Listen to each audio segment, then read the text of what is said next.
why look at the wrong side? Let's look at the brighter side of life. I have a team to handle everything. এটা তো আসলে a big honor because if I'm not important in their life, they won't be talking about me at all, right? কিন্তু আসলে আমরা যেটা দেখি যে আপনি আসলে যেমন আলোচিত একইভাবে তেমনই সমালোচিত। আসলে এটা আপনার ক্ষেত্রেই কেন হয়? কি মনে করেন আপনি?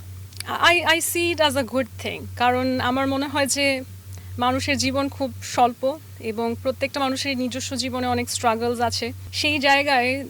আল্লাহ তাআলা তার হায়াত কতদিন দিয়েছে সে জানে না সেখান থেকে সময় বের করে আমাকে নিয়ে সমালোচনা করছেন কেউ এটা তো আসলে a big honor because if I'm not important in their life they won't be talking about me at all right ওকে, ওকে আমরা বুঝতেছি এটা আপনি আসলে ইটস ওকে। আমি একটু এই জায়গা থেকে আসি, সেটা হচ্ছে একইভাবে আমরা একটু দেখি আপনার পেজও আমরা দেখি, জি দেখতে হয় আপনি দেখতে অনেক হয়। অনেক পোস্ট শেয়ার করেন, অনেক নেগেটিভ কমেন্ট দেখি, কমেন্ট বক্সে অনেক ধরনের নেগেটিভ স্ল্যাং দেখি, নেগেটিভ কমেন্ট দেখি, এগুলো আপনাকে কোনোভাবে নাড়া দেয় কিনা বা আপনি আসলে আমি দেখি না আলহামদুলিল্লাহ because I have a team to handle everything অন্য জায়গায় কী লেখা হয় জানি না বাট আমার নিজের প্রোফাইলে পেজ বা কোথাও একেবারে ফেক আইডি বা 30টা 20টা ফ্রেন্ড এরকম আইডি ছাড়া একদম সরাসরি নিজের আইডি থেকে কেউ গালি লিখে এরকম খুব একটা চোখে পড়ে না সো আমি বুঝি যে এগুলো